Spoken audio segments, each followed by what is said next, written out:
Hey everybody, this is Matt and we're at Texas Toast Guitars. Thanks for watching. So the other day I was on one of those, guitar building forums, and a question was asked, what is the best ruler for building guitars? And I thought, wow, there are so many good options, and I think so many necessary options that it deserved a quick video. So in front of me here, I have a bunch of measuring devices and rulers, and I thought I would share some of my favorites with you. So if you are only going to have one, I would say it should be a 6-inch scale. This one is a Starett, I believe. Yep, and these are good for so many things. Obviously, you can measure 6 inches and any increment in between 0 and 6. If you look at any of my 6-inch scales, there's a bunch of glue crap all over them because I also use them to get into those nooks and crannies to get glue before it dries out of a glue joint. Or like, the squeeze out stuff, not the glue joint. I leave that glue in there. So 6-inch Starett rule. If you were gonna have one of these, if you were gonna have any one ruler and you could only have one, I would pick this one every time. They're also really affordable. John Roberts used to spread peanut butter at his when I was at Roberto Venn, and he was a weird old guy. Next thing I think that you should absolutely have is a straight edge ruler. Now, this is an actual straight edge here. This is a precision straight edge, and it is 24 inches long, and it's got a scale to 24 inches, but it also has a nice straight line. That comes in handy for a number of things. But these are kind of expensive. So if you only had to have one, there's some options that you can get at, say, like the home center that will come very, very close. Something like this guy here is just, a square, and it has, I would say this is reasonably straight, and you could probably get away with a lot with something like this. It has the added advantage of having this 90-degree square feature, and that comes in handy a lot too. So something like this would be an excellent tool to add to your arsenal.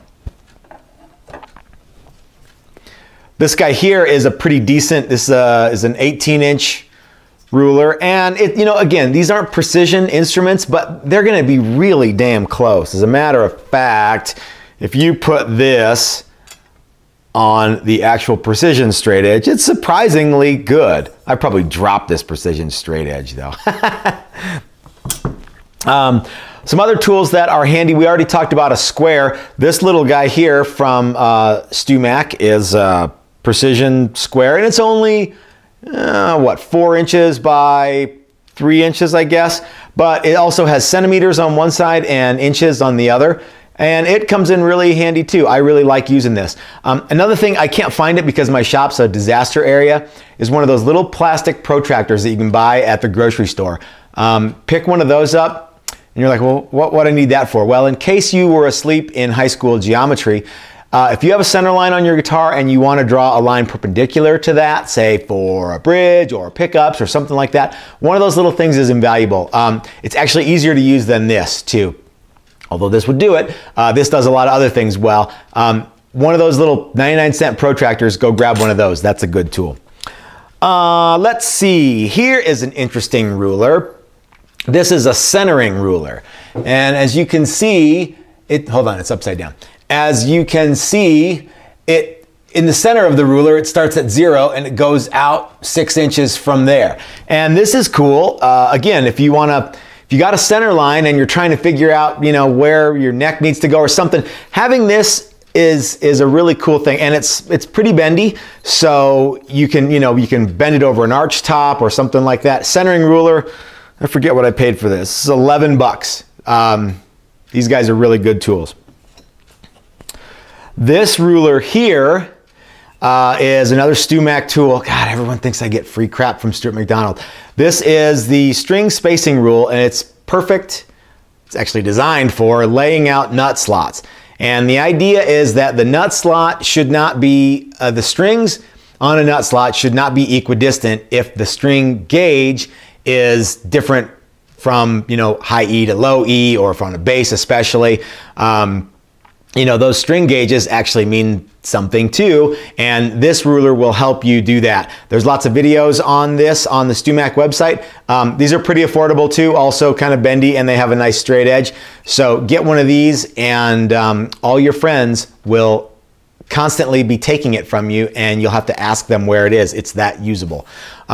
This is also can be seen in the Fender Custom Shop catalog, so you know it's good. Finally, let's talk a little bit about calipers. This set of calipers here is an excellent set.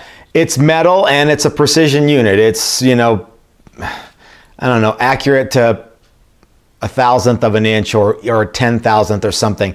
These are really, really cool and really handy. If there's one issue with this set of calipers, it's that they're almost too precise. What do I mean by that? Well, in a wood shop, there's wood and dust and crap everywhere, and if you get a bunch of that in the mechanism here, it can get all bitched up, and you know, they don't last forever. These are expensive, and it sucks when they wear out. So is there an alternative? Well, if you can read a vernier scale, there's this guy here. Now, these are plastic calipers. They're actually surprisingly good, provided you can read a vernier scale. They're really affordable. Some are better than others. I've got like some that I spent like $1.50 on, and this kind of wiggles a little bit. It's good for doing something if you need to be like within, I don't know, 1/64th of an inch. They're fine, you know, like measuring bodies coming off the thickness sander. This scale here is actually pretty tight, and works pretty well, provided you can read a vernier scale. If you can't read a vernier scale, this set here I bought at Home Depot. They have them lots of other places. It's a plastic set of calipers. It has a dial indicator. It's nice and snug. And of course it does all the things that a regular caliper does. So outside dimension, inside dimension, you can do like this little groove in the tooth there. You've seen what calipers look like. So you can do like threads. It also has a depth gauge. So yeah, these guys here, I think these were under $20. Excellent investment. You will use these more than you might think. So I'm probably telling everybody, I'm probably telling a lot of people things they already know. But if you're asking questions like what ruler would I absolutely have to have, again, the 6-inch machinist scale, a set of these calipers, and you know, something like this would be excellent. You know, yardsticks, that kind of stuff. You should probably also have a measuring tape. Very handy stuff indeed. So if you have any questions about measuring or rulers or what rulers you ought to have in your shop, please leave a comment in the section below. And if you enjoy content like this, make sure to hit the subscribe button. This is Matt at Texas Toast Guitars, reminding you that if you're so smart, build it yourself. That's what I do. Thanks for watching, everybody.